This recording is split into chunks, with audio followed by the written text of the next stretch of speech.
विद्यापीठाच्या नामविस्तारासंदर्भात पालकमंत्र्यांनी थेट समोरासमोर चर्चा करावी, सत्य आणि तथ्य जनतेसमोर येईल, अशी प्रतिक्रिया धनगर समाज कृती समितीचे अध्यक्ष चेतन नरोटे यांनी केली आहे। सोलापूर धनगर समाज कृती समितीच्या वतीनं काँग्रेसचे उमेदवार सुशीलकुमार शिंदे यांना जाहीर पाठिंबा देण्यात आला आहे। या कार्यक्रमावेळी पत्रकार परिषद घेऊन धनगर समाज कृती समितीनं आपली बाजू मांडली। पुण्यश्लोक अहिल्यादेवी होळकर यांचं नाव विद्यापीठाला देताना पालकमंत्री विजयकुमार देशमुख हे का उपस्थित राहिले नाहीत? लिंगायत समाजाला घाबरून पालकमंत्री देशमुख यांनी अहिल्यादेवींच्या नावाला विरोध केला। नाव देण्यास स्टे मिळावा म्हणून आर्थिक मदत केली। याबाबत देशमुख यांनी आपल्याशी खुली चर्चा करावी असं आव्हान चेतन नरोटे यांनी दिलं। विद्यापीठात नामांकन करता ज्या विजय देशमुख ह्या शहराचे पालकमंत्री आहेत, त्यांच्या पालकमंत्रीच्या अध्यक्षतेखाली नामांतर ह्या सोलापूर शहरामध्ये व्हायला पाहिजे होतं। केवळ लिंगायत समाजाला घाबरून नामांतरा दिवशी पालकमंत्री कुठे गेले होते, त्यांच्या अध्यक्षतेखाली हा सोहळा झाला नाही। लिंगायत समाजाला एकीकडे पैसे पुरवायचं आणि धनगर समाजाच्या विद्यापीठ अहिल्यादेवीच्या ह्याला खो घालायचं, अशा पालकमंत्र्यांनी 2 दिवसाखाली बैठक घेतली आणि त्यामध्ये त्यांनी सांगितलं की धनगर समाज आमच्या भाग आहे, तर धनगर बांधव हे त्यांच्या माग कदापिच जाणार नाही।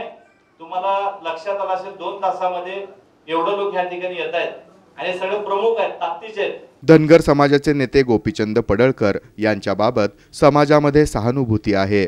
संपूर्ण धनगर समाज त्यांच्या विजयासाठी प्रयत्न करीत आहेत। आज जरी पडळकर दुसऱ्या पक्षातून उभे असले तरी त्यांना उमेदवारी मिळावी म्हणून सुशीलकुमार शिंदे यांनी प्रयत्न केल्याचा गौप्यस्फोट चेतन नरोटे यांनी केला।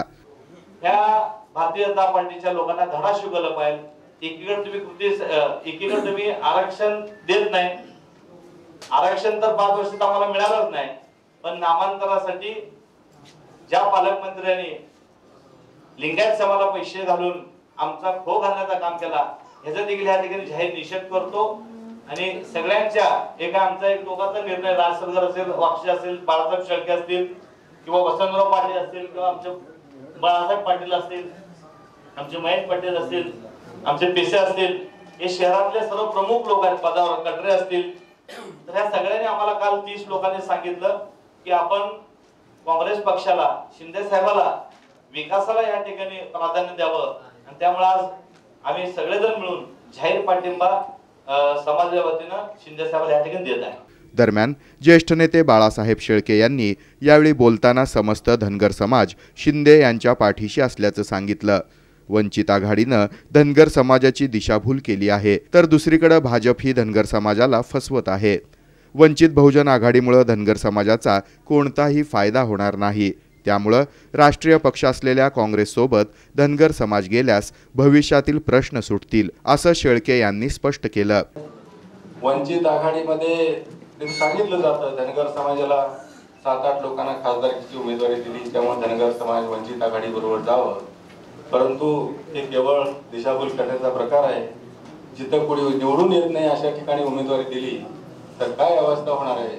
असलेली सुद्धा ताकद त्याची क्षीण होणार आहे किंवा संपणार आहे। एक विचार आहे, ठीक आहे, उमेदवारी देण्याइतपत निवडून आले पाहिजे, सत्तेमध्ये सहभागी झाले पाहिजे आणि कुठेतरी प्रश्न सुटला पाहिजे, अशी भूमिका असायला पाहिजे। आणि म्हणून माझी सगळ्या कार्यकर्त्यांना आणि समाज बांधवांना विनंती राहणार आहे, खास करून वंचित आघाडीमुळे आपला कुठलाही फायदा होणार नाही, म्हणून त्याही बरोबर कदापिही जाऊ नये। आपण गेलो तर राष्ट्रीय पक्षाबरोबर जावं, आणि राष्ट्रीय पक्षाबरोबर जात असताना काँग्रेस सारखा मोठा पक्ष आज या देशामध्ये दुसरा कुठे होऊ शकत नाही। बीजेपी हे केवळ आश्वासनं देत आहे, म्हणून त्यांच्याबरोबर जाऊ नये। काँग्रेस जर आश्वासन दिलं तर ते पूर्ण करू शकतं, म्हणून त्यांच्याबरोबर जाऊया। यावेळी राज सलगर यांनी प्रास्ताविक करत भारतीय जनता पार्टीनं धनगर समाजाला कसं फसवलं याचा पाढा वाचला।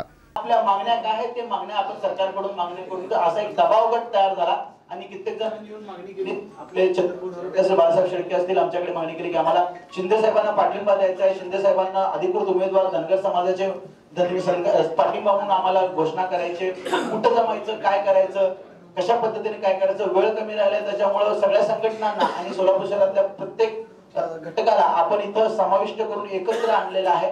सगळ्यांना वाटत असेल की ही एका विशिष्ट पक्षाची विशिष्ट याची पत्रकार परिषद असेल, पण अशा प्रकारचं काही नाही आहे। या पत्रकार परिषदेस अरुणा वाकसे, मनीषा माने, शैलेश पिसे, महेश पाटील, अमोल कारंडे आदी उपस्थित होते।